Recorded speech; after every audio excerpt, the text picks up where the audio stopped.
कामनाएं जो है भगवान श्री कृष्ण पूरा करें, ताकि आप बार बार ऐसी ही कथा जो है आपके गांव में होती है। धन रहेगा तभी तो कथा होगी, है कि नहीं? तो महाराज देवती मैया कपिल भगवान से प्रश्न कर रही है, तो कपिल जी भगवान उत्तर क्या देते हैं? जो हम भोग भोगते हैं इस शरीर से भोग भोगते हैं, आत्मा इन भोगों को भोगने से तृप्त नहीं होती है। आत्मा का भोजन पता है क्या है? क्या है, कोई बताए? बताओ आप तो भैया, क्या बताए? आत्मा भगवान का चिंतन करने से, भगवान का सत्संग सुनने से तृप्त होती है। भोगों को भोगने से केवल शरीर, जैसे आप भोजन सुबह करते हैं शाम को फिर करते हैं कि नहीं, या शाम को करते हैं फिर सुबह करते हैं, भोगों से संतुष्टि मिलती है, फिर भूख लग जाती है। लेकिन भगवान का सत्संग, भगवान की भक्ति अगर एक बार आपको मिल जाए तो फिर दोबारा किसी चीज की आवश्यकता नहीं है। देखिए, आत्मा अलग चीज है और शरीर अलग चीज है।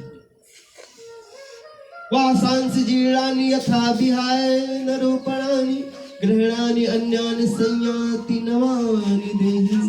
गीता में भगवान श्री कृष्ण अर्जुन को समझाते हुए कहते हैं कि जैसे आदमी का वस्त्र पुराना हो जाता है तो आदमी उस वस्त्र को उतार कर फेंक कर नया वस्त्र धारण कर लेता है, वैसे ही ये आत्मा, ये जो जीवात्मा है हमारे अंदर बैठी है, ये जो शरीर है जब पुराना हो जाता है तो इस पुराने शरीर को छोड़कर नया शरीर धारण कर लेती है।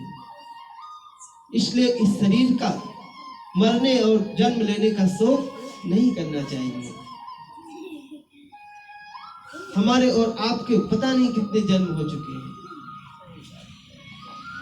कपिल भगवान माता देवहूति को बताते हैं, देवहूति मैया कहती हैं कि आप मनुष्यों के जन्म और मृत्यु के बारे में बताइए। तब कपिल भगवान बड़े ही सुंदर ढंग से व्याख्या करते हैं। पति पत्नी के आपस में समागम से पहले महीने में माता गर्भ धारण करती है। पति पत्नी के वीर्य से पहले महीने में शिशु जो होता है चने का आकार ग्रहण कर लेता है। इसके बाद जब दूसरा महीना लगता है तो उसके सर बनने लगते हैं। ये माता के गर्भ में जब हम और आप थे उस समय की बात कपिल भगवान देवहूति माता को समझा रहे हैं। पहले महीने में सर बनता है हमारा आपका, माँ के पेट पे जब हम कभी रहते हैं ना तो पहले महीने में हमारा सर बन जाता है, दूसरे महीने में पेट बन जाता है, तीसरे महीने में लिंग बनता है। आप स्त्री हैं कि पुरुष हैं? पहले के जमाने में लोग लिंग टेस्ट जब करवाने जाते थे तो तीसरे महीने में करवाते थे। लड़की रहता था तो उसको गर्भ में ही सफाया कर देते थे। अभी तो सरकार ने कानून बना रखा है। ये बातें भागवत में लिखी गई हैं। भागवत में आप भागवत सुन रहे हैं, ये सारी बातें भागवत की है। कोई अलग से मैं नहीं बता रहा हूँ, अलग से बताने लग जाऊंगा तो ये 3 घंटे कम पड़ जाएंगे। इसलिए यहाँ पे जो भी बातें आपको बताई जा रही सारी भागवत की है। भागवत में जो लिखी गई है, जो भागवत का प्रमाण है, वही बातें यहाँ आप बैठकर सुन रहे हैं। चौथे महीने में बच्चे को भूख लगने लगता है। माता जो खाती है, अच्छा पता है माता के घर में हम आप कैसे रहते हैं? क्या पता? किसी को नहीं पता।